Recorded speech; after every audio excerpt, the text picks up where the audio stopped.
แต่ในภาพของมุมมองหลายๆคนจะมองว่าพี่บอยเป็นลีดเดอร์ของเบเกอรี่เหมือนกันนะไม่ใช่เลยคุณซุกี้เนี่ยเขาจะเป็น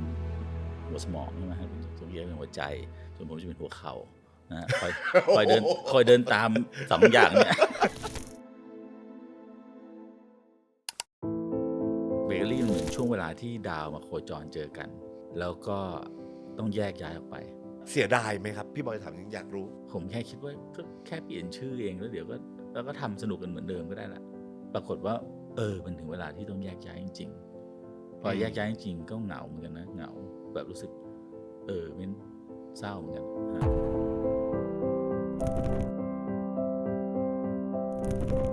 ฮิตสตอรี่ทุกความฮิตใดๆบนโลกล้วนมีเรื่องราวผมอยากรู้ว่าทำไมถึงใช้ชื่อว่าเบเกอรี่ครับเบเกอรี่ที่มันมาจากตอนที่เราผมนั่งรถจากบ้านของผมอยู่แถวซอยทองหล่อนะครับมาที่ออฟฟิศอยู่ที่สยามสแควร์นะครับผมอยากจะหาชื่ออะไรที่มันพูดง่ายๆอ่ะที่คนไทยพูดได้แล้วก็เป็นชื่อที่ให้ความรู้สึกว่าโฮมเมดอ่ะเพราะว่าเพลงของเรามันเป็นเพลงโฮมเมดฮะก็แล้วระหว่างที่ทางที่ขับรถที่เดินทางอยู่นั้นก็เห็นชื่อ S&P Bakery Little Home Bakery ผมว่าพี่บอยหิวครับ อะไรแบบเนี้ยก็ประจักษ์เบเกอรี่เห็นชื่อพวกนี้เต็มไปหมดเลยก็คิดว่าชื่อนี้มันน่าจะชื่อเบเกอรี่มิวสิกนะเพราะว่ามัน represent ความโฮมเมดนะฮะเพราะโฮมเมดหมายถึงว่าถ้าแม่ทำอ่ะแม่จะใส่เครื่องอย่างเต็มนะฮะถ้าเราทำเราก็จะใส่ทุกอย่างอย่างเต็มกี่ปีแล้วครับพี่บอยถ้าเอาแบบตั้งแต่วันที่พี่บอยใช้คำว่าเบเกอรี่มิวสิกวันที่ใช้วันตอนที่ใช้เบเกอรี่มิวสิกก็คือปี1992นะฮะ1992เนี่ยจะเป็นปีแรกที่เราทำเป็นมิวสิกโปรดักชันนะครับไม่ได้เป็นโปรดักชันเฮาส์ไม่ได้ทำเป็นค่ายเพลงตอนแรกเบเกอรี่มิวสิกเป็นโปรดักชันเฮาส์ใช่ชื่อแรกของเบเกอรี่มิวสิกคือ Bakery A Complete Music Production นะฮะแล้วหลังจากนั้นก็พอเป็นค่ายเพลงโดยการยุยงของคุณป๊อตนะฮะคุณป๊อตเขาก็แบบทำอัลบั้ม Modern Dog เสร็จไงคุณซุกี้ทีแรกก็กะว่าจะไปช็อปไปแบบให้บริษัทนี้ค่ายนั้นลองฟังดูคุณป๊อตบอกไม่เอาทำเองเลยดีกว่าพี่นะฮะพวกเราก็เชื่อง่ายๆมากเลยนะฮะก็ลุยเลยหลังจากนั้นมันก็ปี1993ก็เลยเป็นปีแรกของ Bakery Music แสดงว่าอัลบั้มแรกของ Bakery Music จริงๆคือ Modern Dog ใช่ครับผมผมเข้าใจว่าอัลบั้มแรกคือของพี่บอยผมทำก่อนแต่ผมเสร็จทีหลัง เนื่องจากผมเป็นคนไม่มีใครบังคับให้เสร็จผมก็จะไม่เสร็จตอนทำ Bakery Music 3 ท่าน 4 ท่านสิ4ฮะใช่ฮะแต่หลักๆ3ท่านแบ่งกันยังไงครับพี่บอยคุณสุกี้เนี่ยเขาก็จะเป็นคนแบบเหมือนเขาเป็นคนพูดแล้วทุกคนกลัวใช่ไหมฮะครับแบบหมายถึงว่าเป็นคนมีบารมีพูดง่ายๆนะฮะแล้วก็เป็นคนดูเรื่องธุรกิจพี่เอื้องจะเป็นคนดูเรื่อง PR ครับแล้วก็เรื่องการบริหารในองค์กรคุณสุกี้จะดูแบบเหมือนวิชั่นอะไรเงี้ยเป็น visionary อย่างเงี้ยคุณสมเกียรติก็จะดูในภาคของเป็น visionary แต่ฝ่าย creative ฝ่ายการสร้างสรรค์เพลงฝ่ายการเลือกศิลปินครับผมทำหน้าที่เป็นคนแต่งเพลงนะฮะแล้วก็ทำตามท่านเหล่านั้นที่จะพูด ที่กล่าวมาทั้งหมดแต่หมายถึงว่าการเลือกศิลปินที่จะมาอยู่ในเบเกอรี่เนี่ยจะเป็นพี่สมเกียรติก็หรือจริงๆก็ช่วยกันแต่ว่าจะพูดยังไงคุณพี่สมเกียรติเนี่ยเขาจะเป็นสายตาของ artist and repertoire เป็นแบบว่าค่ายทุกค่ายอ่ะจำเป็นว่าต้องมีคนนี้คนนี้จะเป็นคนที่มองเฮ้ยคนนี้เวิร์กคนนี้ไปแบบนี้คนนี้เป็นคนจิ้มแล้วก็บอกให้สร้างคาเรียร์แบบนี้ให้สร้างคาเรียร์เหมือนที่เขาสร้างคาเรียร์ให้ผมอย่างเงี้ยว่าชีวิตต้องใช้เพลงแบบนี้นะเขาเป็นคนสร้างคาเรียร์แบบนี้แสดงว่าคนที่เป็นคนแล้วไม่พอแค่นั้นขอโทษนะฮะได้เลยครับเขาจะคอยอัดซีดีสมัยก่อนมันจะเป็นแผ่นซีดีใช่ไหมแล้วก็ก่อนนั้นจะเป็นอัดเทป ให้ทุกคนฟังในสิ่งที่ตัวเองควรจะฟังเพลงแนวนี้ไปนี้เพื่อจะได้พัฒนาตัวเองอ๋อเหมือนเป็นคนไกด์เขาเป็นคนไกด์เขาเป็นอาจารย์ของทุกคนนะเออเออเออ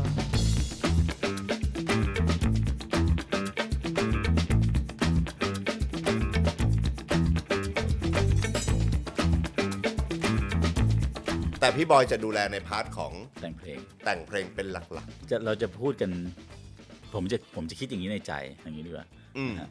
คุณซุกี้เนี่ยเขาจะเป็นหัวสมองใช่ไหมฮะคุณซุกี้เป็นหัวใจส่วนผมจะเป็นหัวเข่านะฮะคอยเดินตามสองอย่างเนี่ยให้อะไร ๆ ก็ โอ้แต่ในภาพของมุมมองหลายๆคนจะมองว่าพี่บอยเป็นลีดเดอร์ของเบเกอรี่เหมือนกันนะ ไม่ใช่เลยผมเป็นอาจจะเพราะว่าส่วนมากสิ่งที่คนฟังหรือแฟนๆเขาทัชชิ่งก็คือเพลงและเพลงมันคือมาจากพี่ใช่แต่ก็ต้องได้รับเขาเรียกว่าอะไรอ่ะการ approve การนโยบายแล้วก็ approve นะฮะจากคนที่ผมเชื่อถือก็คือคุณสมเกียรติด้วยนะฮะแล้วคุณสุกี้ก็จะเป็นคนดูแลเรื่องธุรกิจคือผมพูดง่ายว่าผมไม่ต้องไปดูไม่ต้องหันหลังเพราะพวกเขาดูเพราะสุกี้ดูอยู่ไม่ต้องไประวังหลังว่าเฮ้ยมันจะเกิดอะไรขึ้นหรือเปล่าหรือว่าเนื่องจากเรามีพาร์ทเนอร์ที่ไม่เขาเรียกว่าอะไรอ่ะไม่บิดพริ้วเราอยู่แล้วอะนะฮะเราก็ง่ายทุกอย่างมันก็ง่ายการแต่งเพลงให้ศิลปินแต่ละท่านหรือแต่ละวงของตอนยุคเบเกอรี่มิวสิกกับพี่บอยดูคาแรคเตอร์ยังไงเลือกเพลงยังไงแต่งเพลงยังไงอะไรอย่างเงี้ยครับถ้าเป็นส่วนที่ผมทำอ่ะผมจะทำในมุมมองอันนี้ก็เป็นเรื่องตลกเลยเมื่อวานนี้ผมเพิ่งแต่งเพลงกับตู่ภพบทรนะครับ ผมก็ยังเป็นเขาเรียกว่าคงวิธีการแต่งเพลงแบบเดิมก็คือว่าผมจะแต่งแล้วคีปคาแรคเตอร์ของคนนั้นเพื่อไม่ให้แบบ ไม่ให้หลุดกรอบความเป็นตัวเขาหลุดกรอบเบเกอรี่มิวสิกหลุดกรอบเบเกอรี่มิวสิกก็คือไม่หลุดกรอบไม่เป็นคนไม่ดีไม่เป็นคนอะไรเงี้ยครับฮะคือจะแบดบอยก็ได้แต่แบดบอยก็ต้องเป็นแบดบอยที่ในทางที่ดีอ่ะหมายถึงว่ากรอบของเบเกอรี่มิวสิกเนี่ยกรอบก็คือจะ positive เป็นสิ่งที่คุณสมเกียรติเขาเซตเอาไว้นะฮะจะไม่มีการแบบไม่ว่าใครไม่ว่าใครฮะแล้วก็เมื่อวานแต่งให้เขาก็แบบตู่ก็บอกพี่ไม่ต้องอยู่ในกรอบมันก็ได้ บอกว่ามันต้องคีปคาแรคเตอร์ตู่ต้องเท่ตลอดเลยซึ่งตัวพี่ตู่ตอนนี้ลองไปดูใน TikTok แกหลุดแล้วนะ คือมันจะเป็นมันกลายเป็นแบบเราแต่งให้ใครอย่างเงี้ยเราก็จะคีปคาแรคเตอร์เขาให้เขาแบบยังไงก็ดูดีอ่ะหมายถึงเวลาไม่คือเขาดูดีเขาเป็นคนดีอยู่แล้วนะเปลี่ยนอะไรแบบเพลงที่ออกไปจากเขาอะมันต้อง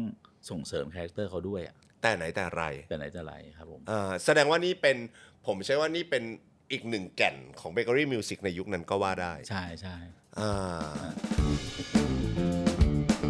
แล้วพี่บอยมีวิธีแต่งเพลงให้มันฮิตไหมครับ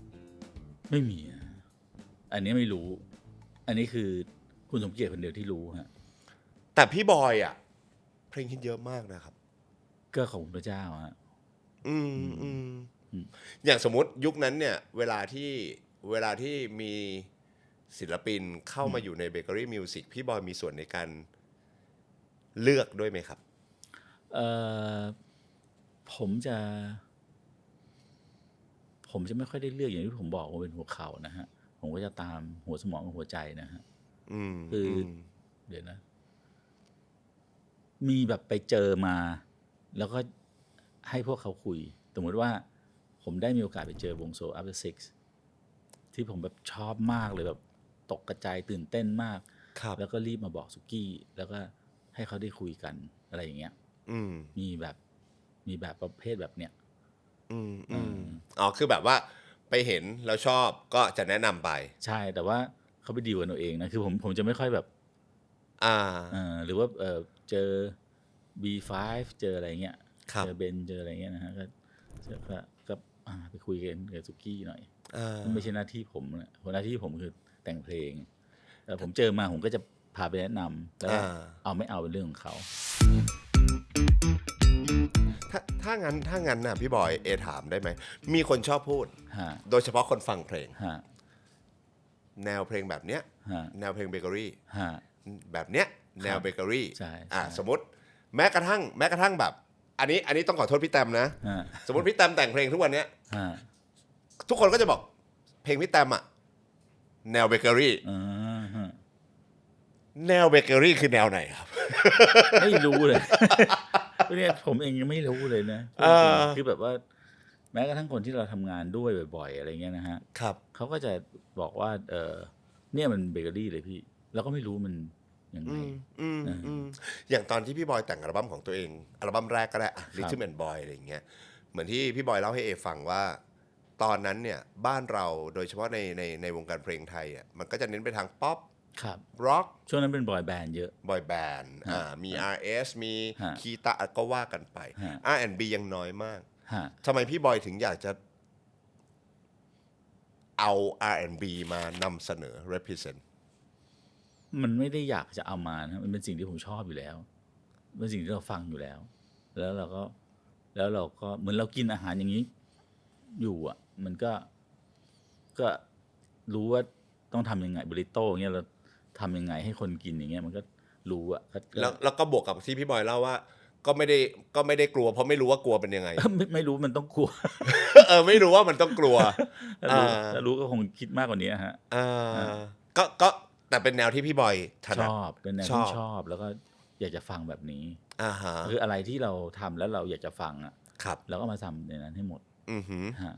แล้วพอมันเป็นเบเกอรี่สมมติถ้าพี่บอยเอาตัวเองออกมาผมรู้แหละถ้าเรียกว่าแนวเบเกอรี่มันน่าจะมาจากแนวตามใจตัวเอง คืออะไรก็ได้ที่ตัวเองชอบก็แต่งออกมา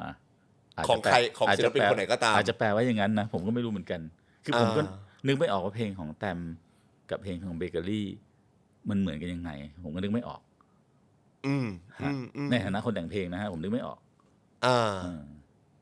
แต่พี่บอยเคยได้ยินแต่คนพูดอย่างนั้นหรือซึ่งความจริงเบเกอรี่ก็มีหลากแนวใช่ถูกไหมครับ Modern Dog ใช่ฮะSo After Sex ใช่บอยกฤษณพงษ์มี Pause มีเต็มไปหมดนะพี่โอ๊ตที่ใช้เดทมี T43 มีเยอะฮะTriumph Kingdom ไม่ได้เกี่ยวเลยโดโจอีกเนาะโดโจเทียบฮะแต่โดโจนี่ก็ถือเป็นเรื่องสนุกของพวกเรานะฮะเป็นโมเดลใหม่วันนี้จะพูดกันได้อีกได้5 ปีก็ไม่จบโดโจนี่มันที่ปล่อยของที่ปล่อยความเป็นเด็กของนักแต่งเพลงในเบเกอรี่ที่ปล่อยความแบบอยากจะกินขนมอย่างเงี้ยอยากจะกินไอติมที่ไม่ต้องแคร์ว่าแบบหวานเท่าไหร่ก็ได้อะไรเงี้ยก็นี่คือการที่เราทำโดโจหมายถึงว่าในมุมมองของคนทำเพลงนะฮะแต่ไม่ได้มองคือน้องๆเขาก็น่ารักสดใสของเขาเพียงแต่การแต่งเพลงของเราที่มีให้กับโดโจมุมมองที่เรามีให้กับโดโจมันคือการเราไปกินขนมกันโดยแบบไปกินขนมที่แบบที่เราอยากจะกินแล้วถ้าอยู่ที่เบเกอรี่มันจะไม่ได้กินอ่ะเพราะมันต้องมีคลิปลุกของมันอ่ะเบเกอรี่เป็นเหมือนเมนคอร์สมันต้องมีความคลิปลุกหน่อยอ่ะครับแต่พอไปโดโจปุ๊บโจนี่ลุยเต็มที่ซนได้เลยซนอย่างเนี่ยไม่อยากทอดสะพานแต่รอนานๆก็ไม่ไหวนะช่วยเก็บผ้าเช็ดหน้าอะไรแบบนี้แบบเป็นเรื่องที่อะไรก็ไม่รู้อะแบบเรื่องที่ตลกที่อยู่ในใจเราแล้วเราอยากจะพูดออกมาเราพูดกับโดโจแต่พอพูดแบบนี้แล้วน้องๆก็ถ่ายทอดออกมาได้เหมาะสมกับมันน่ารักมากทุกคนแบบผมยังจำไม่ใช่แค่ผมหรอกทุกคนก็จำได้ว่าตอนที่ Triumph Kingdom พี่โบพี่จอยส์ออกอัลบั้มแรกมาก็แบบก็ฮือฮากันทั้งเมืองใน Bakery Music ในช่วงแรกๆที่ออกมาสิ่งที่ทำให้ผมฮือฮาเนี่ยถ้าไม่นับแรกๆเลยที่พี่บอยบอกก็คือมีพี่สมเกียรติใช่ไหมเคโออะไรพอเป็นอัลบั้มของพี่บอยอีกคนหนึ่งที่ผมเท่มากแล้วผมคลั่งมากผมเปลี่ยนแนวแต่งตัวคือโจอี้บอย มายังไงอัลบั้มแรกเอโพสเรนาปังเอนาพังเสเรนาโป6อะไร8 โมงเช้าตื่นขึ้นมาก็ผมร้องแรปได้ เป็นอัลบั้มที่ออกมาแล้วยุคนั้นเนี่ยผมจำได้แม่นมากๆเพราะว่าผมจะซื้อคาสเซ็ตเทปของทุกค่ายนะครับแล้วเราอ่ะเป็นยุคที่วัยรุ่นเราใส่ซาวด์เบลหรือฟังเครื่องเสียงอาไกที่บ้านอาไกด้วยนะบ้านผมอาไกไม่มีตังค์ซื้อโซนี่ ผมใช้อาไกเหมือนกันแล้วก็จะเปิดปกเนี่ยปกเทปอ่านจอยบอยไม่มีว่ะไม่มีเครดิตไม่มีเนื้อร้องไม่มีเนื้อร้องแล้วฉันจะร้องยังไงใช่ไม่มีเนื้อร้องอันนี้ไม่มีเนื้อร้องผมอนุมานเอาเองนะฮะคือไม่มีคนแกะไม่รู้ว่าร้องอะไรอย่างเงี้ยร้องอะไรแล้วจะโจอี้เขาจะมาเขียนให้เนี่ยเขาคงขี้เกียจเขียนผมคิดเอาเองนะคิดจากลอจิกที่รู้จักกันเนี่ยเขาคงขี้เกียจเขียนแล้วคนทำปกก็คงจะตามตื้อมานานไม่ได้แล้วเว้ยพี่เอื้องก็คงจะต้องดุไม่เอาแล้วต้องออกแล้วอะไรเงี้ยก็เลยเกิดเหตุการณ์แบบนี้ขึ้นก็เลยปล่อยไปแบบนั้นคือต้องออกทั้งที่ไม่มีอะไรมากมายก็เดือดร้อนไงก็ไปแกะเองก็ต้องกอไปกอมาอยากร้องก็ต้องแบบโอ้โหแล้วผมก็ร้องได้ด้วยนะก็ทำให้กลายเป็นเพลงติดหูไปเลยนะใช่ครับแล้วผมก็กลายเป็นแบบว่าแบบไปกรอแล้วจนแบบ8 โมงเช้าตื่นขึ้นมาก็ล้างหน้าล้างตาบอกกับตัวเองไว้ว่าวันนี้จะไปตักบาตรจิตใจสะอาดข้างแคล้วบาทาพอกลับมาถึงบ้านเปิดเพลงฟังเคารพเรื่องแต่แบบฉบับของเด็กบ้านชาติพัฒนาแต่ก่อนท่องตามแบบนั้นพี่บอยเป็นเรียลแฟนมากแล้วก็แบบโจอี้บอยโจอี้แมนมีนู่นนี่นั่นแล้วก็จะมีอยู่ช่วงหนึ่งที่พี่โจอี้เหมือนพี่โจเขาจะกวนๆอัลบั้มอะไรนะอัลบั้มไม่ครบล้านหรืออัลบั้มแสนตลับอะไรอย่างเงี้ยไม่ครบล้านเกือบจะล้านแล้วมันไม่ถึงล้านนาทีไงพี่เอื้องก็บอกมันแบบไม่ครบล้านแล้วกันเว้ยเพราะแบบคืออยากจะออกเพลงเพราะทำเพลงใหม่ไว้แล้วเพื่อจะฉลองให้ครบล้านแล้วมันขาดอีกไม่เท่าไหร่อะไรเงี้ยอาจจะ100,000เลยไม่ใช่แสนอาจจะแบบเป็นหมื่นหลักหมื่นน่ะก็ไม่ถึงนาทีก็พี่เอื้องก็แล้วก็โจอี้กำลังจะต้องไปแคนาดาเพื่อไปทำอัลบั้มชุดใหม่ครับฟันถึงเวลาที่เขาต้องไปอยู่ที่นั่นแล้วก็แบบอยู่เวลานานน่ะเพื่อจะได้ทำอัลบั้มก็เลยเอาฉลองไม่ครบล้านแล้วกันจะได้ส่งมันไปได้พี่เอื้องเลยมีไอเดียนี้แล้วเมื่อก่อนก็จะมีการสะสมด้วยนะครับเพราะว่าถ้าเกิดคุณคิดว่าโลกของยุค90มีแค่คาสเซ็ตเทปกับซีดีคุณคิดผิดเพราะมันจะมีมินิซีดีด้วยมินิซีดีอันนี้ตัวหายากเลยใช่แล้วแบบเท่มากเท่มากๆพี่โจมายังไงครับพี่บอยพี่โจเนี่ยเขาเป็นเพื่อนของน้องชายพี่ที่เป็นคนทำครีเอทีฟทำอาร์ตดิเรคชั่นทุกอย่างของพี่มาตลอดเนี่ยนะฮะก็เขาเป็นเพื่อนกันตั้งแต่นักเรียนแล้วเขาก็มาเขาเรียกว่าอะไรมาพรีเซนต์ให้ฟังมาแบบเนี่ยผมอยากทำแบบนี้อยากแต่งแบบนี้อยากอะไรแบบเนี้ยนะฮะเราก็พาไปเจอกับคุณสุกี้คุณสมเกียรตินะฮะแล้วก็ให้เขาก็แสดงให้ดูที่หน้าร้านดีเจสยามของดีเจเปียกนะฮะก็แสดงสุกี้บอกให้แสดงเขาก็แสดงเลยแล้วก็แบบคนดูก็ชอบเขาอะไรเงี้ยสุกี้ก็เซ็นสัญญาเซ็นที่เราจำไม่ได้นะรู้แต่ว่าทำกันเลยหลังจากนั้นก็ทำเลยแล้วก็ทำเร็วมาก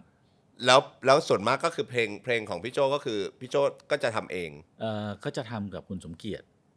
ในชุดแรกเนี่ยจะทำกับ AJ เป็นโปรดิวเซอร์อเมริกันนะฮะแล้วก็พอต่อมาหลังจากนั้นก็ทำกับคุณสมเกียรติมาตลอดแล้วก็ผมก็จะไปช่วยแต่งนิดหน่อยอะไรเงี้ยแต่งท่อนที่มันเป็นเมโลดี้ซะส่วนใหญ่ครับแล้วก็กลายมาเป็นผลงานโจยบอยแต่ตัวเขาว่าจะเป็นหลักอ่ะในเรื่องการแต่งทุกอย่างครับผมแล้วพี่โจเนี่ยถ้าผมจะใช้คำในยุคนั้นก็คือก็เป็นคนเปิดโลกแรปเปิดโลกฮิปฮอปมาอีกแบบหนึ่งในวงการเพลงตอนนั้นเลยนะใช่เพราะว่าในขณะที่ตอนนั้นรู้สึกนอกจาก TKO มีใครอีกอะขันทีโจอีบอยกับขันทีเนี่ยเขาเป็นเพื่อนกันชื่อ AA Crew ใช่ไหมฮะใช่มีแก๊งของเขาใช่แล้วก็เนี่ยพอผมจะเล่าแบบนี้เพราะผมอยากจะบอกว่าร็อกก็มี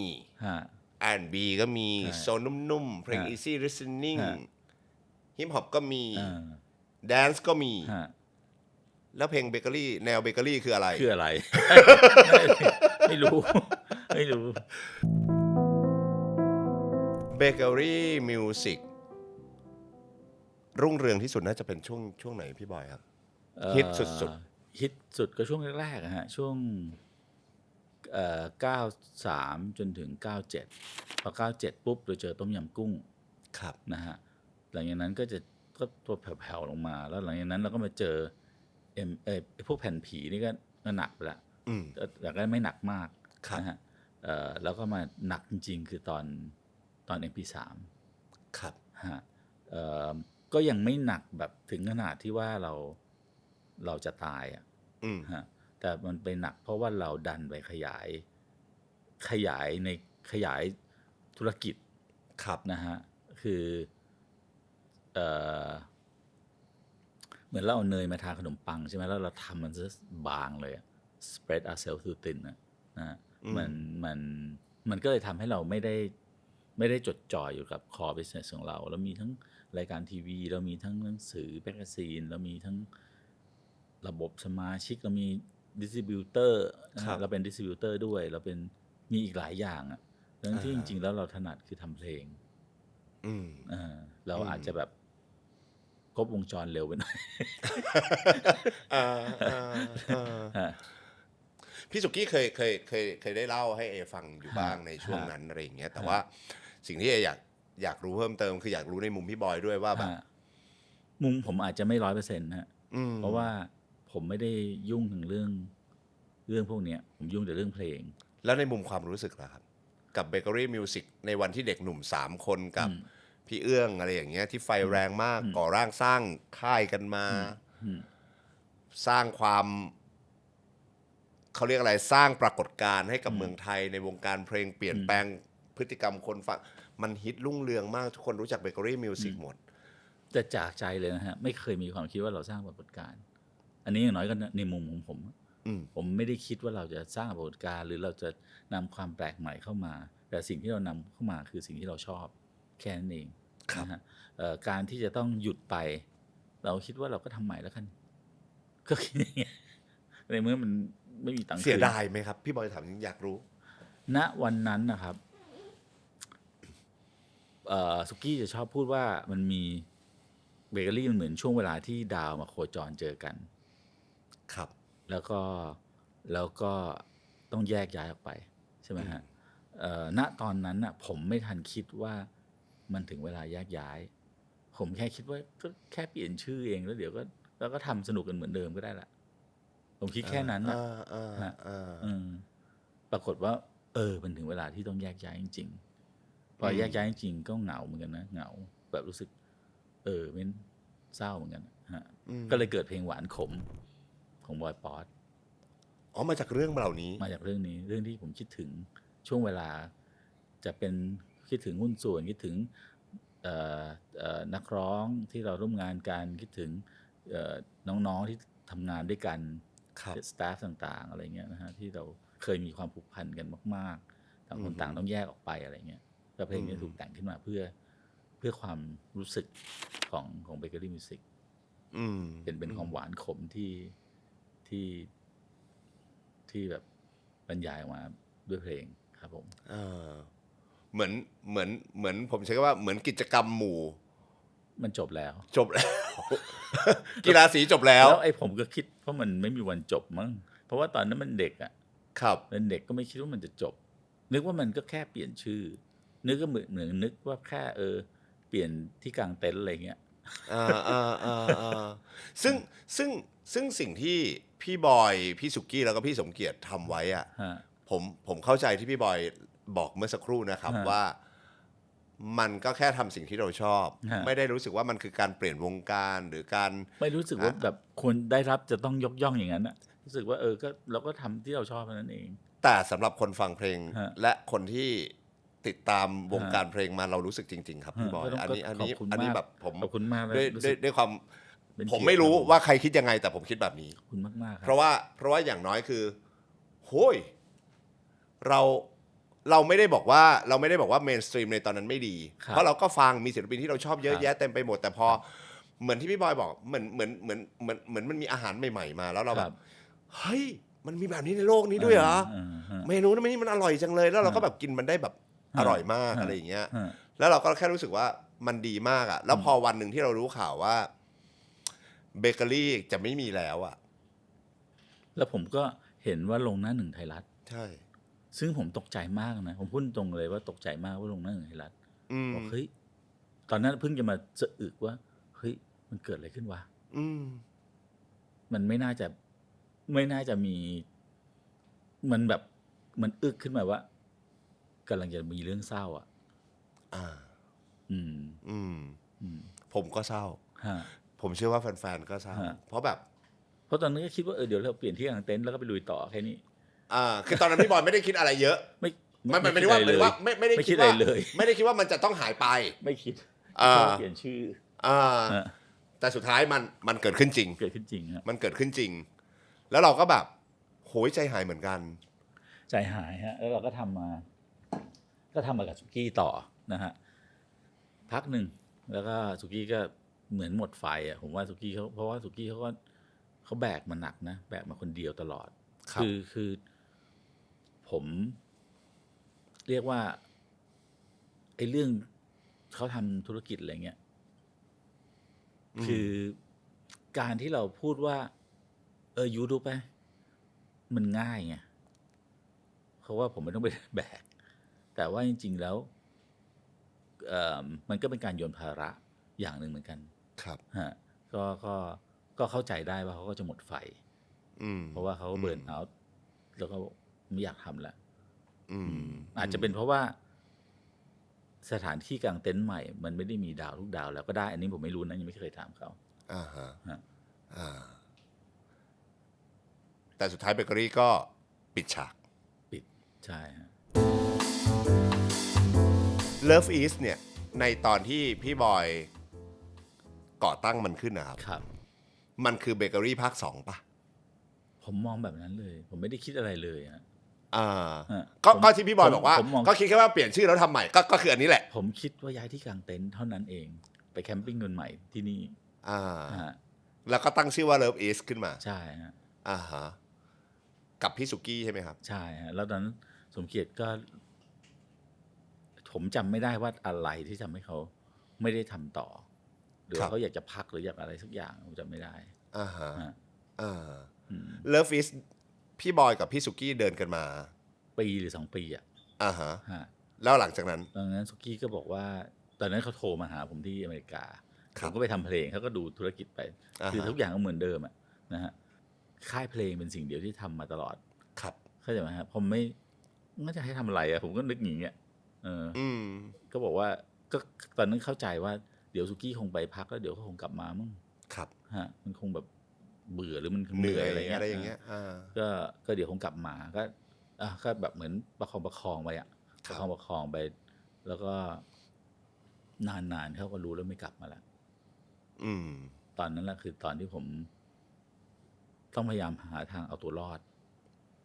ในการดูแล Love East ใช่ในตอนนั้นโหนอกจากเราจะต้องสร้างศิลปินใหม่ใช่ไหมฮะซึ่งก็ยังไม่ได้มีชื่อเสียงแล้วเราก็เป็นมือใหม่อย่างสุดๆในเรื่องการที่จะเป็นผู้บริหารผู้บริหารธุรกิจพูดง่ายๆว่านั่งประชุมสมมตินั่งประชุมที่หัวโต๊ะเนี่ยผมไม่รู้ผมจะพูดอะไรเขาไม่รู้มันต้องพูดอะไรบ้างเพราะสมัยก่อนสุกี้พูดหมดแล้วเราก็เห็นด้วยไม่เห็นด้วยอะไรเงี้ยก็ว่ากันไปอะไรเงี้ยอันนี้กลายเป็นเราที่ต้องมานั่งแล้วก็ตายโหงมันก็ยากเหมือนกันนะแล้วก็ค่อยปรับสภาพมันไปแล้วก็มีศิลปินที่เราชวนมาแล้วมันก็เลยมันจะถอยมันก็เกรงใจรู้สึกว่าเกรงใจเขาตอนนั้น Love East ที่เป็นที่กางเต็นท์ใหม่ของพี่บอยมีศิลปินใครบ้างครับพี่บอยตอนนั้นก็จะมีพี่แตมปะมีแตมมีลิปตะสแตมยังมาแอสวงเซเว่นซีนใช่แล้วก็มีลิปตามีตู่ภพทรนะฮะมีแชมป์มีวง11ฮะพูดง่ายๆที่เป็นวง11 แก๊งนั้นนะ Rhythm and Boy Eleven ก็คือศิลปินที่อยู่ในอัลบั้มนั้นใช่ครับแล้วก็มีพี่นพครับนะครับแล้วก็มีพี่นี่แหละแล้วก็ประมาณเนี้ยมีไม่กี่คนน่ะแล้วเราก็ทำกันไปแล้วก็ดิ้นรนกันไปว่าจะต้องทำยังไงที่เราจะอยู่รอดได้เพราะว่าตอนนั้นการจัดจำหน่ายการขายซีดีการขายเทปก็ไม่ได้ดีเหมือนเดิมเพราะมันเริ่มเข้าระบบการดิจิตอลแล้วมันเป็นแบบครึ่งกลางด้วยนะคือแบบว่าขายลิงโทนขายอะไรซึ่งได้ตังค์ยังไงก็ไม่รู้อ่ะยุคประมาณสัก20กว่าปี20กว่าปีที่แล้วแล้วจะได้ตังค์ยังไงผมคือไม่มีความรู้เลยแม้แต่นิดเดียวก็ต้องขอโทษศิลปินต่างๆด้วยครับที่มาทำกับผมเพราะว่าผมก็ไม่รู้ว่าต้องหาเงินยังไงในตอนนั้นก็เราก็เลยไปทำอัลบั้มกับ True ครับตอนนั้น True กำลังทำ True Music ครับผมก็คิดแบบโง่ๆของผมอะว่าปีหนึ่งเนี่ยทุกบริษัทใหญ่ๆเนี่ยเขาก็จะต้องมีของขวัญให้กับลูกค้าของเขาใช่ไหมครับผมก็เห็นแบบแค่ปฏิทินอย่างเงี้ยค่าพิมพ์ก็ต้อง7-80 บาทแล้วสมมุติเราทำเพลงขึ้นมาแล้วขาย40 บาทให้เขาซื้อไปแจกได้ไหมครับแล้วผมก็ไปถามแล้วเขาบอกได้ผมก็ดีฮะถ้างี้เราก็เอาเพลงแจกให้ผู้ฟังแล้วก็เอาตังค์มาทำเพลงเหมือนได้เงินจากทางลูกค้าเราใช่ ส่วนลูกค้าเราก็ได้เพลงเราไปใช่แล้วเพลงเราก็ไปถึงคนฟังอยู่ดีใช่ก็ไปถึงคนฟังอยู่ดีมันก็ช่วยให้ผมรอดมาได้สักระยะนึงเลยฮะครับแล้วก็เอาตังค์เหล่านั้นมาทำเพลงออกเพลงมาออกอะไรเงี้ยแล้วก็ทำกับชุดบอยป๊อดด้วยทำกับชุดบอยนพด้วยนะฮะก็เนี่ยมันก็สถานการณ์มันก็จะทำให้ผมต้องดิ้นรนจนกระทั่งหาทางออกให้เจออะไรเงี้ยต้องขอบคุณพระเจ้านะที่ทำให้ช่วงนั้นมันผ่านมาได้แต่ว่าสุดท้ายเนี่ยในการเดินไปใน Love Is อย่างที่หลายๆคนก็น่าจะรู้ข่าวอันนี้ขออนุญาตถ้าพี่บอยตอบได้ถ้าไม่ได้ไม่เป็นไรนะครับแต่ว่าหลายๆคนก็น่าจะรู้ข่าวว่าสุดท้ายไม่ได้ทำแล้วพี่บอยไม่ได้ทำครับผมก็เกิดอะไรขึ้นครับพี่บอยถามได้ไหมครับผมว่าเรื่องนี้อาจจะต้องถ้าจะให้ดีเนี่ยควรจะต้องคุยทุกๆฝ่ายผมไม่ควรจะฟังความข้างเดียวโอเคดังนั้นเวลาถ้าเข้าถึงเรื่องพวกนี้ผมจะไม่อยากตอบคนเดียวอะเข้าใจเพราะมันมีหลายฝ่ายที่เกี่ยวข้องมันไม่แฟร์แล้วผมคิดว่าการที่เรากล้องมันควรจะถูกถ่ายหลายๆมุมเพื่อจะได้เห็นว่าจริงๆแล้วมันคิดได้หลายอย่างแต่ว่าสุดท้ายเนี่ยเอาเป็นว่า finally เนี่ยพี่บอยก็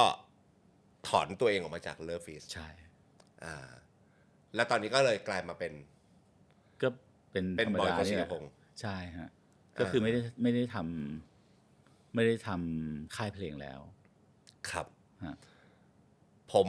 ผมอาจจะขออนุญาตไม่ได้ถามถึงว่ามันเกิดอะไรขึ้นก็ได้ครับแต่อยากถามอีกสักข้อหนึ่งเกี่ยวกับ Love Is ครับผมเสียดายไหมครับผมว่าทุกอย่างที่เกิดขึ้นนะฮะมันก็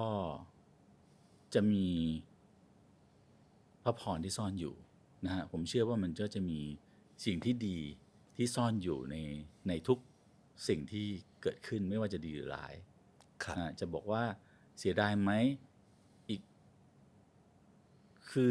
ณวันนั้นอาจจะเสียดายก็ได้แต่ณวันนี้ก็ไม่ได้รู้สึกเสียดายแล้วผมก็เชื่อว่า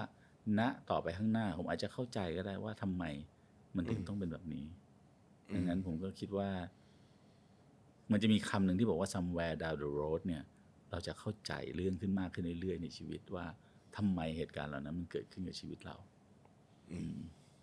ระหว่างที่กำลังเป็นแผลแน่นอนต้องเจ็บครับแต่เดี๋ยววันนึงมันจะหายเมื่อมันหายแล้วเราก็จะเข้าใจว่าทำไมต้องมีแผลนี้เพราะพระเจ้าไม่ให้แผลเรามาแบบซีซัวหรอกวันนี้ มีแนวคิด ค่ายใหม่ไหมครับ ผมเห็นคึกคักแล้วไงผมเห็นกลับมามีไฟมีเนี่ยคอนเสิร์ตบอยป๊อตอัลบั้มใหม่บอยป๊อตมีประชุมโต๊ะกลมกัน3ท่านมีโอ้โหเต็มไปหมดเลยค่ายใหม่นี่ไม่คิดเลยนะฮะมีแต่แบบน้องๆทำอย่างเงี้ยอย่างแบบน้องๆที่ผมทำงานด้วยเขาทำครับผมคิดทำดีเดี๋ยวผมไปเป็นขอให้เป็นศิลปินด้วยคนคือค่ายนี่ผมแบบไม่อยู่ในวัยที่อยากทำแล้วนอกจากว่ามีคนทำแล้วเดี๋ยวไปเป็นศิลปินด้วยอะไรเงี้ยถ้าอยากถ้าเขาให้นะจะเป็นคนที่เราสนิทกันนะเพราะว่าอย่างที่บอกตั้งแต่ตอนแรกที่เราคุยกันก็คือผมเห็นความคึกคักมากๆเลยครับของการกลับมาของ Bakery Music แค่อยากจะเป็นศิลปินไม่ได้อยากคึกคักที่อยากจะมาทำค่ายเพลงแล้วค่ายเพลงใช่ไม่ได้อยากทำลานกลางเต็นท์ฮะตอนนี้อยากเป็นแค่นักท่องเที่ยวอยากเป็นนักท่องเที่ยวเฉยไปพักผ่อนที่ลานนั้นใช่ใช่ใช่เพราะว่าเห็นเนี่ย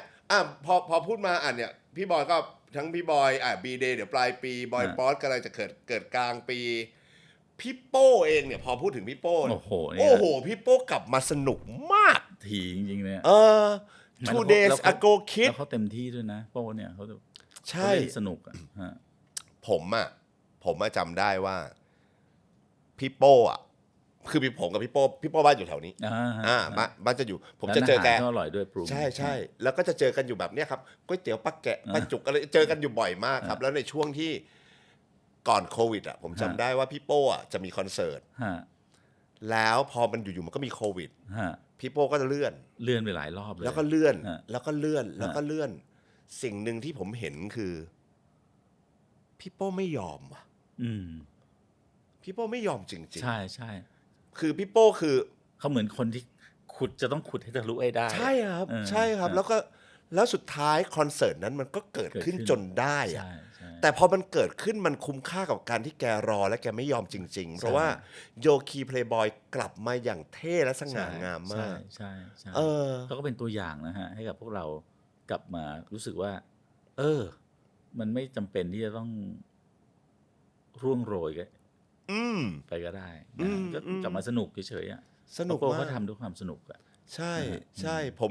ผมได้อินสไปร์จากพี่โป้เยอะมากแล้วก็เนี่ยแหละผมก็เห็นเนี่ยแหละโยคีเพลย์บอยเห็น 2 days ago kid เห็นพี่ผมเลยแบบจริงๆพอเขาจับกลุ่มกันมันเป็นส่วนหนึ่งนะผมว่าเพราะว่าเวลาที่ถ่านเหมือนถ่านบาร์บีคิวนะฮะอยู่ก้อนเดียวลำพังเนี่ยมันแดงอยู่ช่วงเดียวเดี๋ยวมันจะมอดแต่พออยู่ด้วยกันหลายๆก้อนเนี่ยเดี๋ยวคนหนึ่งแดงคนหนึ่งมอดมันก็ดึงไอ้ตัวมอดแดงขึ้นมาอีกนะฮะผมเลยคิดว่ามันดีนะการที่แบบเราได้มาเจอกันเรื่อยๆหรือการที่เราได้เจอกันเอาแค่กินข้าวเมื่อวานเนี้ยก็รู้สึกว่ามันดีนะที่เราได้มันเหมือนเติมไฟให้กันแฟนๆอย่างผมแค่เห็นภาพครับไฟยังลุกเลย มาอีกแล้ว เก็บตังค์เว้ย เก็บตังค์รอ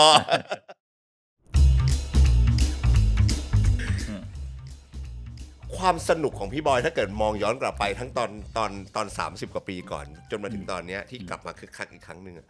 ไอความสัมพันธ์กับความสนุกของกลุ่มก้อนของทั้งศิลปินผู้บริหารและทีมงานของ Bakery Music ครับมันเป็นความสัมพันธ์หรือเป็นความสนุกแบบไหนครับพี่บอยในมุมของพี่บอยมันเป็นความ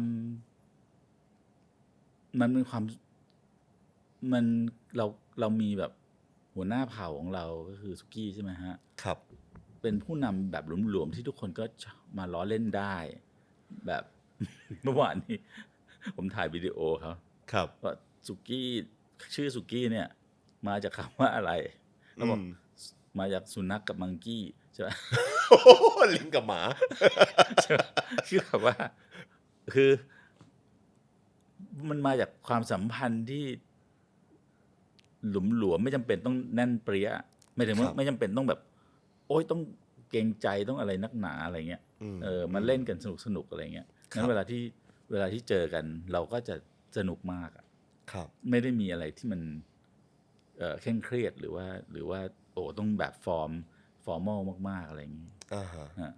แล้วสิ่งที่ดีที่สุดที่ได้ทำและได้อยู่กับเบเกอรี่มิวสิกนะครับของพี่บอยของผมก็คือได้แต่งเพลงฮะได้แต่งเพลงแล้วก็เอาเพลงให้สมเกียรติฟังแล้วก็เสร็จแล้วก็เอาให้เพลงให้ศิลปินฟังต่อนะฮะเพราะว่าพอเราได้รับ approve แล้วผมก็ให้ศิลปินฟังต่อแล้วพอเขาชอบเราก็ดีใจว่าเราถ่ายถูกอย่างเงี้ยคือเอาจริงผมก็ตั้งใจมาถามเรื่องบอยป๊อตเหมือนกันอ๋อจริงครับ จริงครับแต่ว่าคือหมายถึงว่าคือพี่เตรียมหูฟังเตรียมอะไรมาให้เสร็จหมดเลยจริงเหรอคืออยากให้ได้ยินเสียงที่พี่ได้ยินอ่ะหมายถึงไม่ใช่เพลงลอยทั้ง6เพลงฮะทั้งอัลบั้มแรกทั้งหมดนะฮะเรียงตามที่คิดไว้หมายถึงอัลบั้มBoy Pod OST เนี่ยฮะมันจะมีทั้งหมด3ภาคนี่คือภาคแรกมีภาคละ6เพลงฮะเอาครับ ไม่ต้องออกรายการก็ได้พี่แค่อยากให้ฟังเพราะว่าพี่อยากรู้ความรู้สึกว่าเป็นยังไงอะไรเงี้ยโอ้ยขอบพระคุณครับพี่บอยขอบพระคุณมากดีเลยแต่ช่วงนี้ก็เห็นพี่บอยเขาเรียกอะไรแอคทีฟมากเหนื่อยมากเหนื่อยไหมฮะเหนื่อยเพราะเห็นพี่บอยพี่58แล้วจริงเหรอใช่พี่จะ60แล้วนะเนี่ยขึ้นนี่ก็อะไรกันยา59แล้วจริงเหรอใช่หูพี่กินข้าวอยู่ข้างนอกเนี่ยพี่กินข้าวราคาซีเนียร์หมดเลยดูคอนเสิร์ตนี่แบบซีเนียร์เมืองนอกเขา55มีบ้านเราที่60ใช่ไหมฮะดูคอนเสิร์ตเนี่ยเขาจ่ายกัน200-300เหรียญพี่จ่าย10เหรียญคือได้ราคาซีเนียร์ได้แล้วได้พรีเมียมซีทด้วยเหรอครับแต่ว่าช่วงนี้คือพี่บอยก็จะวุ่นกับคอนเสิร์ตวุ่นมากเลยใช่ครับเพราะว่ามันไม่ใช่แค่คอนเสิร์ตอ่ะมันคอนเสิร์ตเสร็จแล้วเราโปรโมทอัลบั้มใช่ไหมฮะขณะเดียวกันเราทำชื่อว่าอะไรอ่ะเราทำเพลงไปด้วยเพราะว่าเราทำไซต์อัลบั้ม2อัลบั้ม3ต่ออะไรเงี้ยฮะนี่ก็ต้องบินไปบินมาอะไรเงี้ยมันก็เลยวุ่นหลายเรื่องผมไม่อยากรู้ทำไมเวลาพี่บอยทำอัลบั้มที่เป็นอัลบั้มของตัวเองทำไมแบบเขาเรียกอะไรทำไมพี่บอยต้องไปทำที่เมืองนอกอะไรเงี้ยด้วยเหตุผลคือพี่มันเหมือนกับพี่มีตากล้องอยู่คนหนึ่งนะฮะชื่อเอกนุพัฒน์อัดกล้านะครับเอกนุพัฒน์เนี่ยเป็นคนเดียวที่ถ่ายรูปพี่ตั้งแต่ต้นจนถึงปัจจุบันแล้วก็ตั้งใจว่าจะให้ถ่ายไปจนตายอย่างเงี้ยใช่ไหมฮะเพื่อเขาจะได้มีเขาเรียกว่าอะไรอ่ะมีเหมือนกับเรามีเพื่อนคนเนี้ยเป็นคนมองเรางั้นเหมือนกันเวลาที่เราทำดนตรีที่เมืองนอกเนี่ยโอเคเรามีคนอื่นด้วยนะครับมีนักดนตรีใหม่ๆด้วยแต่เราก็จะมีเพื่อนเก่าๆของเราที่เขาเล่นที่เป็นอาจารย์ของเราเป็นรุ่นใหญ่ที่เขาเล่นให้เราเนี่ยมาเป็นแบ็คโบนให้เรามันเหมือนกับผมจะทำไปจนกว่าแบบไม่ไหวอะไรเงี้ยต่างคนต่างไม่ไหวก็เลิกกันไปแล้วอย่างคอนเซปต์อันล่าสุดที่เวลาฟังแล้วเนี่ยมันจะรู้สึกมันต่อเนื่องกันมาตลอดหมายถึงมันเป็นแบบคล้ายๆเป็นซีรีส์มันจะต่อเนื่องกันใช่ฮะบางทีเพลงวันนี้จะได้ยินเสียงคนนี้เคยประสานหรือเคยแรปอยู่ในชุดแรกครับ31ปี30กว่าปีต่อมาก็ได้ยินเสียงเขายังอยู่อายุเขา70กว่าแล้วอะไรแบบเนี้ยอันนี้หมายถึงว่าพี่บอยเพิ่งมาวางแผนอยากให้มันเป็นอย่างนี้หรือว่าเราวางไว้ตั้งแต่ตอนต้นทางพี่บอยคือเราจริงๆเราก็ตั้งใจว่าเราคือมันเหมือนกับพอเราทำกับใครใช่ไหมฮะเรา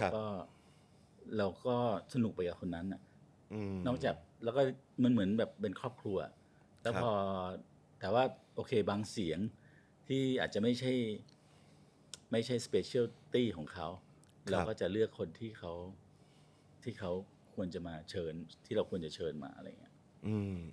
อย่างไรด้วยกันเราก็มีนักดนตรีไทยที่เราชื่นชอบเราก็เล่นอยู่ในอัลบั้มด้วยนะฮะไม่ใช่ว่ามีแต่เพียงคนชาวต่างประเทศก็จะมีเอาง่ายๆก็เลือกคนรู้ใจ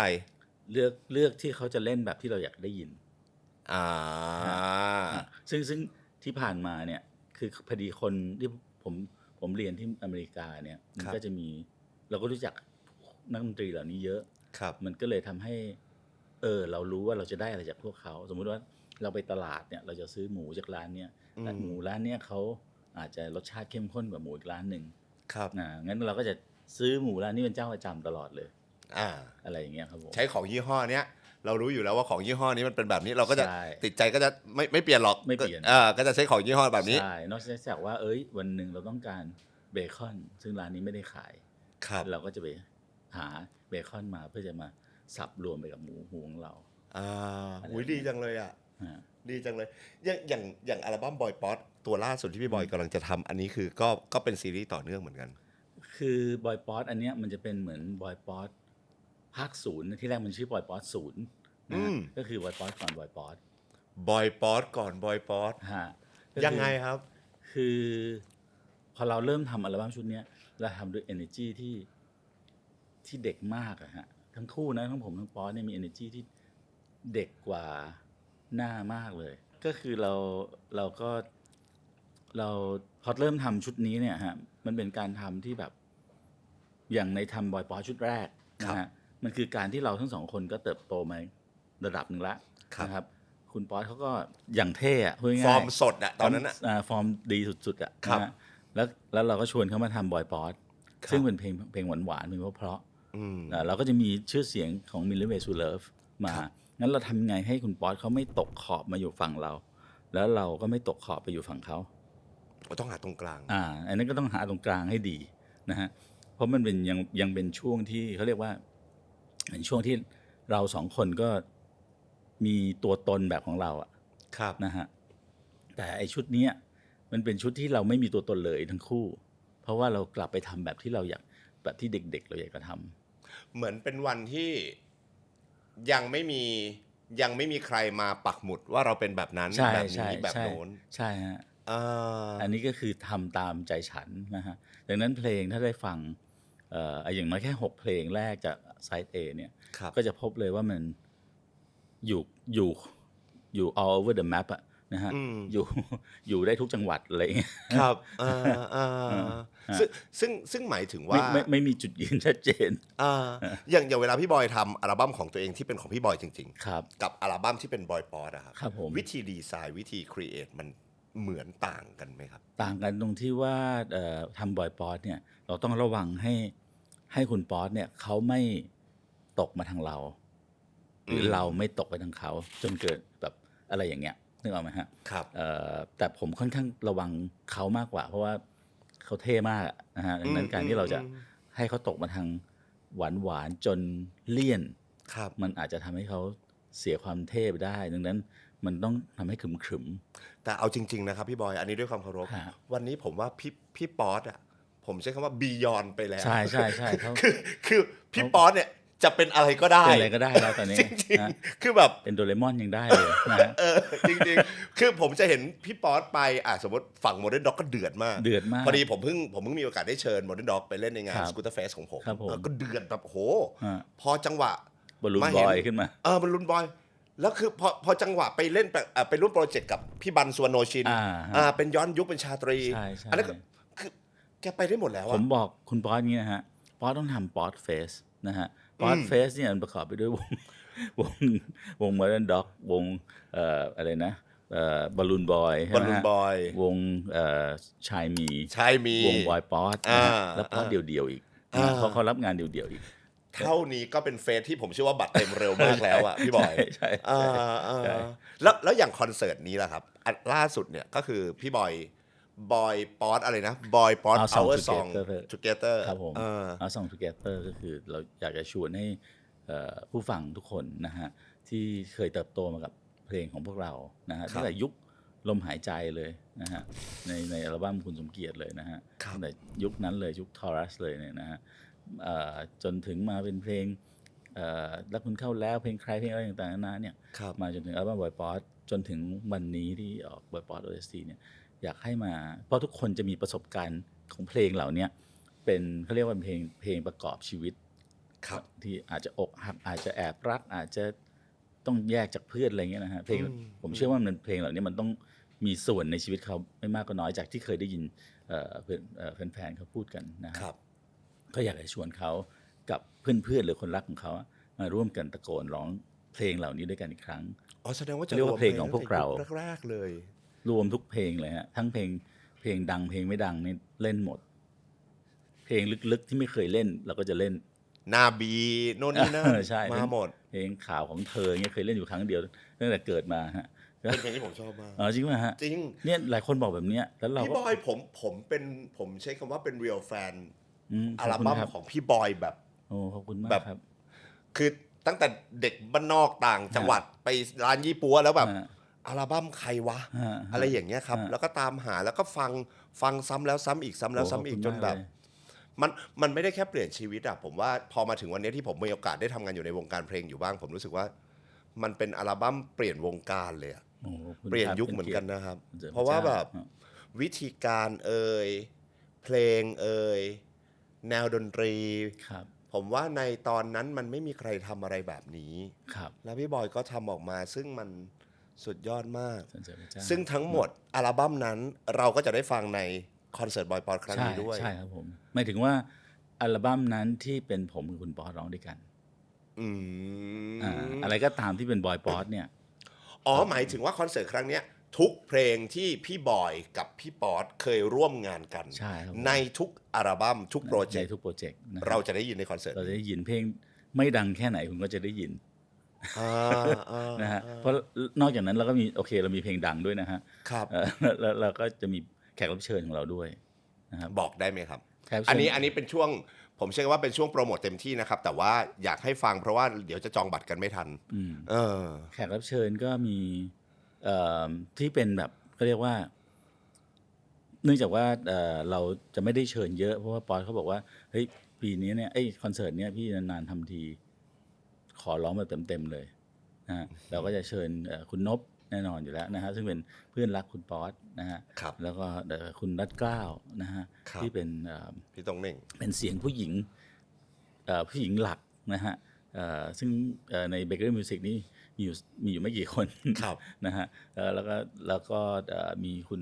พี่วินัยพันธุรักษ์ที่จะมาร้องนะฮะแล้วก็มีคุณกำมลาที่จะมาร้องในเพลงที่ผมว่าพีคแน่นอนนะ แร ฮะ มาก คือลืมหายใจแน่นอนที่จะมาร้องคู่กับคุณปอ ไม่ใช่ลมหายใจด้วย ลืมหายใจเลย ลมหายใจคราวนี้จะเปลี่ยนเป็นชื่อลืมหายใจ ซึ่งนี่คือแขกรับเชิญแล้วก็จะ มีอีก มีอีก ฮะ ผมเห็น มีบิลกินที่เขาจะ บิลกินด้วยเหรอครับ ใช่เพราะว่าเขาจะร้องอยู่ในเรียกว่าอะไร ร้องอยู่ในอัลบั้มไซบีของเรา ครับ ฮะซึ่งจะออกหมายถึงว่าเพลงจะถูกออกตอนเดือนมิถุนาต้นเดือนมิถุนาครับ ครับ แล้วคุณบิวกิ้งก็จะมาช่วยร้องด้วย แล้วก็จะร้องเพลงอื่นๆที่อาจจะไม่ได้อยู่ในอัลบั้มบอยปอดหรือส่วนของบอยปอดอะไรเงี้ยครับผม เห็นพี่บอยลงใน Facebook เมื่อวานนี้มั้งครับ ฮะ เห็นประชุมโต๊ะกลมกัน อันนั้นก็ไปกินข้าวกันฮะครับ พี่จอยโพสต์ว่าแบบเป็นประชุมโปรเจกต์คอนเสิร์ต ใช่มีคุยกันฮะก็คุยกันสำหรับบีเดย์ปลายปี อ๋อเดี๋ยวปลายปีมีบีเดย์ด้วย มีบีเดย์ใช่ครับผมบีเดย์ครั้งนี้ก็จะก็คิดว่าทำตอนที่ทุกคนยังมีชีวิตดีที่สุด แต่ของบอยป๊อตเอาซอง Together เนี่ยครับ พี่บอยคอนเสิร์ตเดือน มิถุนายนครับ มิถุนา วันที่ 28 แล้วก็ 29 ครับผม 29 2 รอบ ครับผม หุยอยากดูอ่ะ ขอเชิญเลยนะครับ ขอแต่ ขอเชิญเลย แต่ขอเป็นอุดหนุนนะ ผมไม่แบบ โอ้ จริง ๆ พี่บอยผมขออุดหนุนจริง ๆ เวลาถ้าผมจะไปดูคอนเสิร์ตไหน ขอบคุณมาก ผมขอไม่ ขอบคุณ ใช่ มาก แบบว่าไปเป็นสื่อไม่เอา ฮะ อยากไปดูแล้วก็อยากเป็นส่วนหนึ่งในการสนับสนุนพี่ๆครับ ขอบคุณมากๆครับผม นะครับ ขอแบบอย่างน้อยแบบเหลือบัตรไว้ให้ผมสัก 4-5 ใบอะไรอย่างเงี้ ครั ย บ แล้วผมขอซื้อนะ ได้ขอบคุณมากๆครับผมขอบคุณมากๆ ขอบคุณครับขอบคุณ จริงๆจริงๆศิลปินเราก็อยู่ได้แบบนี้นะครับ คือการที่เราจะทำงานแล้วเราก็มีคนสนับสนุน เพราะว่าคือเราก็ต้องเขาเรียกว่าอะไรต้องกินต้องใช้ต้องมีครอบครัวมีต้องเลี้ยงอะไรอย่างนี้ใช่ไหมฮะ ครับ แล้วถ้าเราไม่ได้รับการสนับสนุนจากท่านผู้ชมท่านผู้ฟังเนี่ยโอกาสที่เราจะดำเนินต่อไปได้มันก็ยากนะฮะก็ขอบคุณคุณเอมากที่เห็น อุ้ยขอบ ค่าตรงนี้ครับผม โอ้ยผมเลิฟอยู่แล้วครับพี่บอย ขอบคุณครับ แต่ว่าอันเนี้ยพี่บอยห่างคอนเสิร์ตใหญ่ๆอย่างนี้กี่ปีแล้ว นานแล้วครับ ผมไปจัดที่ต่างจังหวัดนะฮะก็คือที่ Treasure Hill นะครับเป็นมิวสิกเฟสติวัลของบอยกับนบนะฮะซึ่งบอยกับนบเราก็มี มีเขาเรียกว่ามีคอนเซปต์ที่เราจะจัดกันที่สนามกอล์ฟทุกปลายปีแต่ปีนี้เรายกเว้นเพราะว่าเรามีบีเดย์เรามีอะไรอย่างนี้แล้วปีที่แล้วผมก็ยกเว้นเพราะว่าผมต้องมานั่งผมต้องโฟกัสทำอัลบั้มบอยป๊อดอะไรอย่างนี้ครับผมก็คงจะไปเจอกันอีกทีปีต่อไปคอนเสิร์ตเนี่ยครับบอยป๊อดคอนเสิร์ตที่ใน Impact นี้เพิ่งจะกลับมาทำหลังจากปีคิดว่า2018นะ2018แล้วหลังจากนั้นผมก็หายไปเลยเพราะว่าโควิดด้วยอะไรด้วยโควิดก็หายไป3 ปีแล้วครับผมคอนเสิร์ตครั้งนี้พี่บอยจะร้องกี่เพลงครับ โอ้คำถามนี้แหมพูดละอายคำถามนี้เป็นคำถามที่พี่โ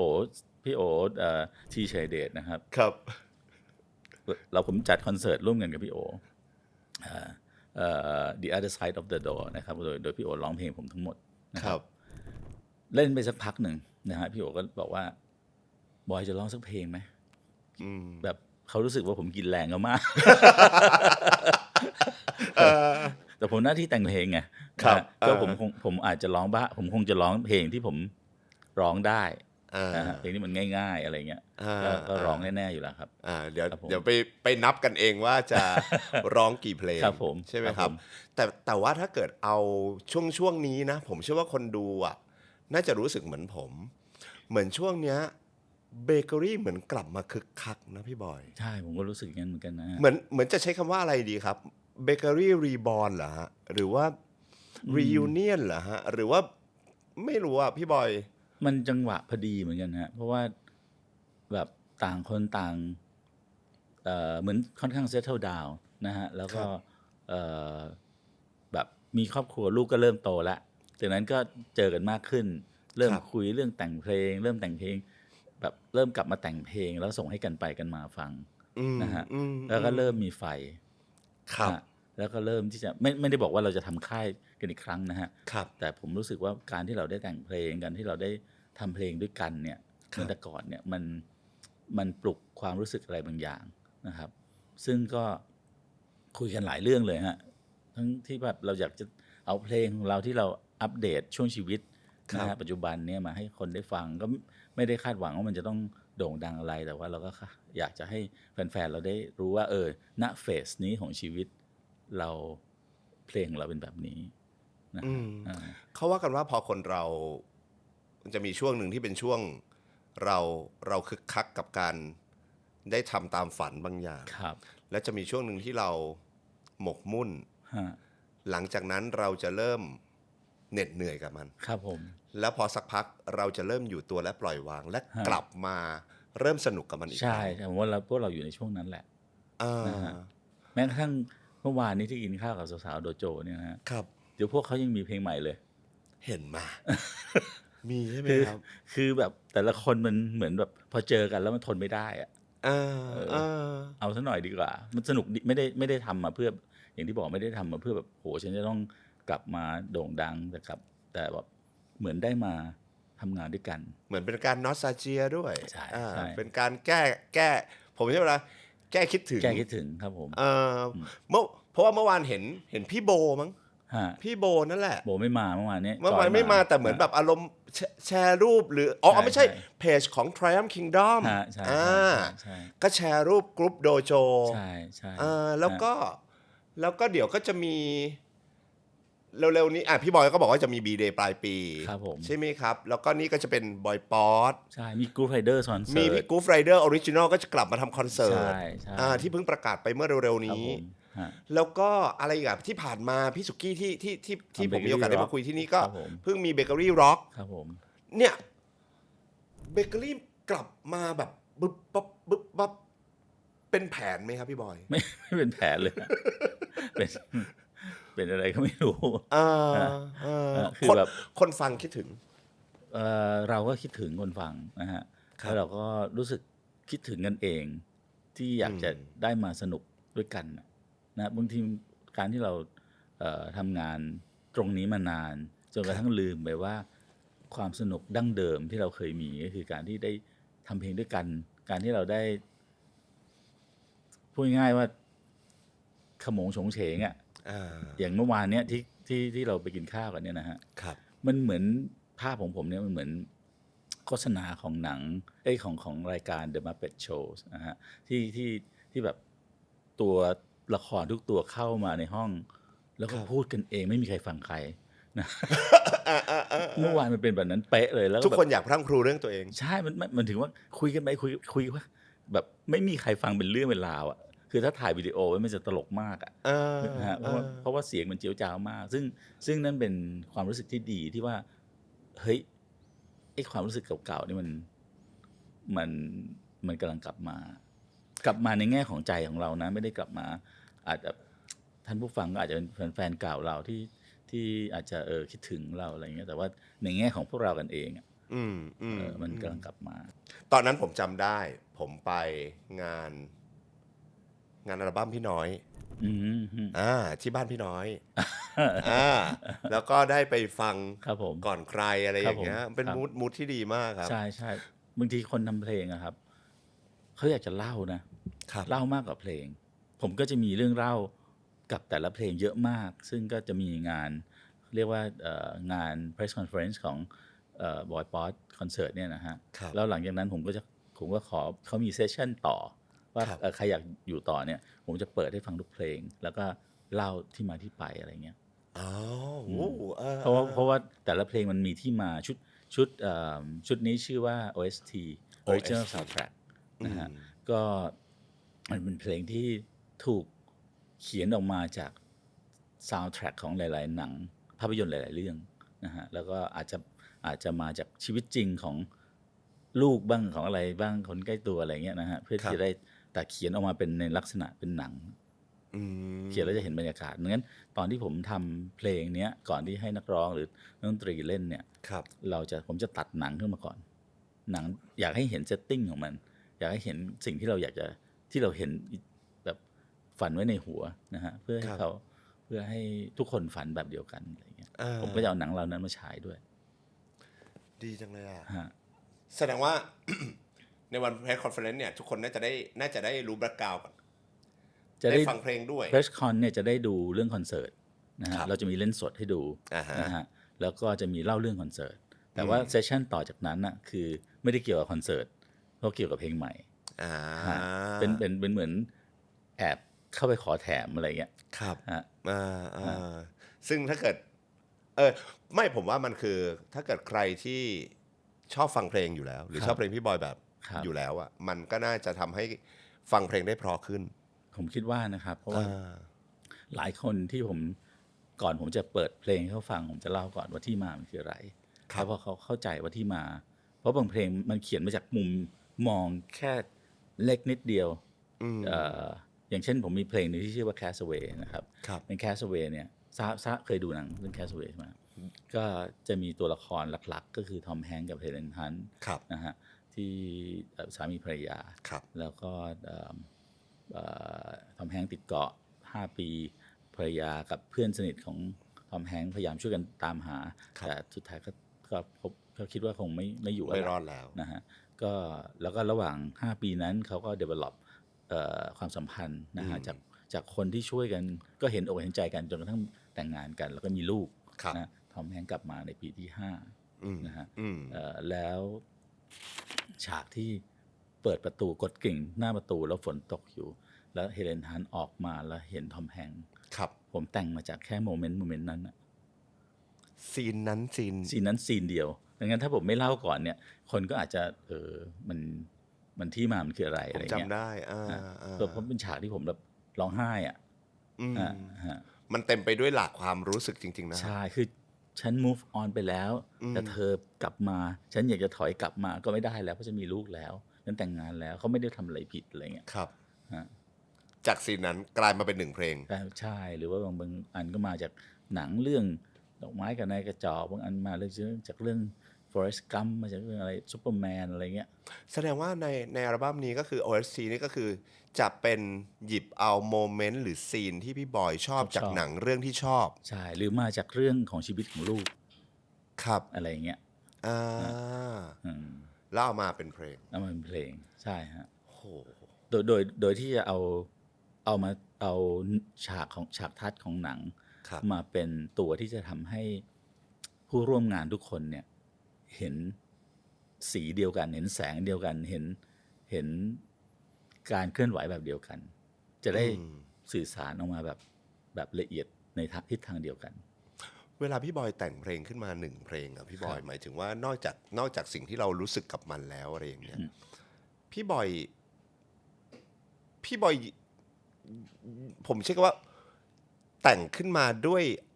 อยากสื่อสารอะไรกันแน่อยากสื่อสารเราอยากสื่อสารเรื่องของสิ่งนั้นหรืออยากสื่อสารอะไรไปถึงคนฟังหรืออะไรยังไงจริงๆมันก็ขึ้นอยู่กับนะครับอย่างบางครั้งเนี่ยคือพอเราบางทีมันมาพระเจ้าก็ให้เรามาแบบตั้งแต่ต้นจนจบโดยที่เราก็ไม่รู้ว่ามันตั้งแต่ต้นไปจนถึงจบมันจะเกิดอะไรขึ้นนะเพราะว่าผมไม่ใช่เป็นคนแต่งเพลงจากฮุกก่อนผมแต่งเพลงจากเวอร์สแล้วก็ค่อยๆพรีคอรัสแล้วก็คอรัสแล้วก็คือแต่งตั้งแต่บรรทัดแรกจนบรรทัดสุดท้ายโดยไม่มีข้ามดังนั้นผมก็จะไม่รู้ว่าตอนท้ายมันจะเป็นยังไงอันนี้ก็เป็นแบบหนึ่งหรือบางอันที่ผมแบบสะอึกมากๆอย่างเช่นเรื่อง Castaway อย่างเงี้ย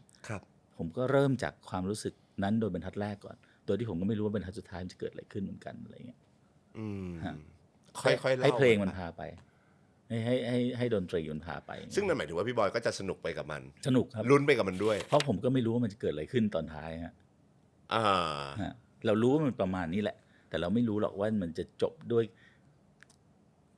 คือตอนจบเนี่ยคำที่จบเนี่ยมันต้องแบบขีดเส้นใต้เข้าใจไหมฮะพอมันต้องขีดเส้นใต้เนี่ยเราก็ลุ้นว่าจะเป็นคำอะไรแต่งแบบนี้มาตั้งแต่ตอนแรกๆเลยไหมใช่ฮะซึ่งตอนนี้อัลบั้มบอยป๊อตนี่น่าจะผมเชื่อว่าทุกคนน่าจะได้ซื้อได้ชมได้ฟังกันเต็มคือวันที่5เดือนมีนาคมนะฮะซึ่งจะปล่อยทุกสตรีมมิ่งแต่ว่าตัวแผ่นเสียงกับพวกเทปพวกอะไรพวกนี้ซีดีเนี่ยก็จะตามมาฮะมีคนเขาไปจัดการทำแต่ว่าก็จะมีที่เป็นซีดีเป็นฟิสิกอลใช่เป็นฟิสิกอลออกมาให้ได้สะสมกันด้วยใช่ครับผมซึ่งก็อยากให้ฟังแบบฟังเรียงไปเลยตั้งแต่ต้นจนจบเพราะอย่างที่บอกว่าเราตั้งใจมากว่าฟังแล้วต่อเนื่องแล้วก็ลื่นไหลแล้วก็จะอิ่มพอดีกับคอร์สแรก6เพลงนี้แล้วแสดงว่ามันจะมีอีกคอร์สมันจะมีอีก2คอร์สตามมาอีก2คอร์สตามมาใช่ฮะถ้าทุกอย่างแบบยังอยู่ในเวลาที่เหมาะสมนะฮะแต่แน่นอนคอร์สที่2กำลังจะตามมาแสดงว่าถ้าเกิดเอาเรียงตามไทม์ไลน์ครับ5มีนาเนี้ยเราจะได้ฟังบอยป๊อต OST Side A ซึ่งเป็นคอร์สแรก6เพลงคอร์สแรก6เมนู6เมนูแล้วพอวันที่พอไปวันที่15มีนาไม่ใช่ฮะจะไปนู่นเลยฮะข้ามไปเดือนมิถุนายนนะฮะนั่นน่ะจะได้ฟังซิงเกิลแรกของไซบีอันนี้หมายถึงอัลบั้มบอยป๊อตใช่15จะขายบัตรใช่คือถ้าทำลายเอาแบบทำลายตอนนี้ก็คือวันที่5มีนาคมเนี้ยทุกคนจะได้ฟังบอยป๊อต OST ไซส์ A ซึ่งเป็นคอร์สแรก6เพลง6เมนูแล้วพอวันที่15มีนาคอนเสิร์ตบอยป๊อตOur Song Together ก็จะเปิดขายบัตรอย่างเป็นทางการ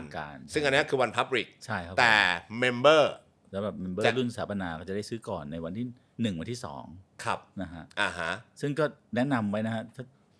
คือแบบว่าถ้าแบบชอบฟังเพลงแบบของผมหรืออะไรเงี้ยหรือของเพื่อนๆเนี่ยก็สมัคร Line OA ของบอยก็ชื่อบอยโกชื่อ@boygo มีแอดด้วยใช่ไหมครับแล้วก็ boy ko นะฮะในนั้นเนี่ยผมก็จะมันก็จะถูกตั้งเป็นสมาชิกรุ่นไหนเราจะได้รู้กันไว้ว่าอยู่รุ่นไหนแล้วมันก็จะมี privilege ของแต่ละรุ่น@boygo คือ BOYD ใช่ไหมฮะแล้ว KO ต่อเลย BOYD มีตัวดีด้วยนะฮะมีตัวดีด้วยแล้วก็ KO แอดเข้าไปแล้วตอนนั้นเราก็จะประกาศสื่อสารเพราะว่าเดี๋ยวนี้การใช้อะไรโซเชียลมีเดียก็ไม่ใช่เรื่องง่ายเพราะมันก็ต้องใช้เงินในการที่จะส่งไปให้ถึงใช่ไหมบูสต์แล้วเราก็ไม่ได้มีตังค์ขนาดนั้นที่จะทำเราก็ เราก็เลยใช้ไลน์ OA นี่แหละเอาไว้สื่อสารแล้วกัน ครับ นะฮะแล้วก็ตั้งใจว่าเราก็จะคอยสื่อสารสมมุติว่าคนไหนจะออกอะไร ครับ ที่เป็นเพื่อนๆเราก็จะมาช่วยโปรโมทให้อะไรอย่างเงี้ยนะ ก็แสดงว่าก็ทั้งอัปเดตเรื่องราวของพี่บอยด้วย ครับ แล้วก็สมาชิกเพื่อน ครับ ที่ทุกคนรักด้วย ครับผม แล้วก็ ซึ่งอันนั้นไม่ได้ official นะแต่เรื่องของผมเนี่ยเป็น official เรื่องอื่นนี่คือผมก็จะไปขอช่วยโปรโมทให้เขา เมาส์มอย ครับผม เช่นแบบโปรออกอันนี้เหรอผมก็จะไปขโมยมาแล้วมาโปรโมทให้อะไรอย่างเงี้ย ดีจังเลยครับแล้วก็คอนเสิร์ตจะเป็นเดือนพฤษภา เดือนมิถุนา มิถุนา28 มิถุนายน ใช่ครับ28แล้วก็29 2รอบ ใช่ครับ29จะเป็นรอบการกุศลกับศิริราช ครับ มูลนิธินะครับแล้วก็ปลายปีเลยจะเป็นบีเดย์ ส่วนเมื่อกี้ที่พี่บอยแอบบอกมานิดนึงก็คือบอยป๊อตไซส์บีเนี่ยเดือนไหนนะฮะ โดยป๊อปไซบีเพลงแรกจะออกวันที่น่าจะต้นเดือนของมิถุนา ก่อนถึงวันคอนเสิร์ต ใช่แสดงว่าก่อนถึงวันคอนเสิร์ตเนี่ยเราจะได้ฟังทั้งไซส์ A และไซส์ B ละ ใช่ฮะแต่ไซบีฟังไม่ครบเพราะคิดว่าด้วยสปีดที่ผมทำงานนี่ไม่น่าทัน เป็นคนไม่ปล่อยไง ใช่คนไม่ปล่อย ต้องใส่ให้เต็ม แล้วเพลงแรกนั้นที่จะได้ฟังก็จะเป็นเพลงที่ปอดร้องคู่กับบิวกิน ว้าว ซึ่งผมบอกเลยว่าถ้าส่วนตัวผมคิดว่ามันเพราะมากอยากฟังมากเลยนะครับ ขอบพระคุณมากพี่บอย ขอบคุณมากๆเช่นกันนะครับ จริงๆครับ ขอบคุณมากๆเช่นกันครับคุณเอกขอบคุณที่ผู้ชมนะฮะแล้วก็น้องๆทีมงานช่วยกันอยู่นานฟังพี่คุยขนาดนี้ ผมอยากรู้เป็นคำถามสุดท้าย เพราะว่าตั้งแต่พี่บอยพูดตั้งแต่แรก ผมก็ติดมาตลอดแล้วก็แบบอยากรู้มาก อะไรที่ทำให้ไฟกลับมาครับ มันเกิดจากตอนที่ผมไปเมื่อปี 2022 นะฮะผมไปเล่นคอนเสิร์ตบอยนพแล้วก็ในช่วงนั้นมันมีช่วงบอยป๊อดนะฮะมันมีช่วงเวลาชั่วโมงหนึ่งของบอยป๊อดแล้วเราก็มาเล่นแล้วก็มันไม่ได้เล่นด้วยกันมานานแล้วมันพอมองเล่นไปแล้วมันเกิดสปาร์กอะไรไม่รู้ฮะแล้วเขาพาผมลงไปวิ่งรอบสนามกอล์ฟเลยนะผมก็อย่างเหนื่อยนะขึ้นมาที่ต้องให้ออกซิเจนก็แต่ความรู้สึกที่ได้สนุกอย่างนั้นนะเหมือนเด็กๆเนี่ยมันพาผมกลับมาอีกทีหนึ่งเราก็เลยคุยกันบนเวทีว่าเราทำอัลบั้มใหม่เถอะอยากทำละนะฮะเขาเอาด้วยไหมเขาเอาด้วยปุ๊บก็เริ่มprocess ของมันนะฮะแล้วพอเราเริ่มทำเพลงผมก็ทำเพลงกับโคโปรดิวเซอร์ของผมคือคุณมดนะฮะคุณมดภูดินันท์เนี่ยแล้วก็เขากดเสียงเปียโนที่ผมเคยชอบมากในอดีตนะฮะเป็นเสียงของเป็นเสียงไทยเป็นเสียงของ DX7 นะฮะที่ผสมกับไอ้นู้นไอ้นี้แล้วฟังแล้วรู้สึกเหมือนไปดึงเอาความทรงจำที่เคยเก็บไว้ในลิ้นชักของห้องใต้ดินนะครับออกมามันเหมือนเปิดปุ๊บแล้วมันสว่างวืดเลยแล้วหลังจากนั้นนะฮะมันทำให้เกิดเพลงนู้นเพลงนี้แล้วเราก็ไปบ้าหาเสียงกันไปเจอเสียงกลองสแนร์นะฮะเสียงกลองที่ดังที่ได้ยินเหมือนกับฟิลคอลลินส์เคยตีในสมัยก่อนนะฮะแล้วก็เรามาจัดบนแพทเทิร์นของเพลงของ Roxette It Must Have Been Love อย่างเงี้ยพอเรามาวางลงไปอุ๊ยทำไมมันทำให้เราถึงอดีตนึกถึงอดีตจังนะฮะแล้วใส่ arpeggio ลงไปแบบ I Like Chopin ของวงกาซิโบอะไรพวกนี้ครับพอเราได้ยินเสียงเหล่านี้มันทำให้ความกระชุ่มกระชวยมันกลับมามันเหมือนลิ้นชักในห้องใต้ดินถูกเปิดและความทรงจำมันฟืดขึ้นมาพอฟืดขึ้นมาปุ๊บเราก็ทำเพลงพอทำเพลงปุ๊บป๊อดฟังเพราะโอ้โหมันคือป๊อดก็ไม่มีไอ้นี่แล้วไงไม่มีกรอบแล้วอะต่างคนต่างไม่รู้จะมีกรอบไปทำไมแล้วเพราะมันอายุเยอะแล้วใช่ไหมฮะก็ไม่ต้องคีปลุกอะไรทั้งสิ้นแล้วอยากทำอะไรก็ทำครับฮะพอเป็นอย่างนั้นปุ๊บมันทำให้ความเป็นเด็กกลับมาผมคิดว่าความเป็นเด็กมันคือการไม่รู้ว่าต้องรู้พอเราได้กลับไปไม่รู้ว่าต้องรู้เนี่ย ผมว่าความสดชื่นมันกลับมาเยอะมากเลย ขอบคุณครับพี่ ขอบคุณครับเช่นกันครับ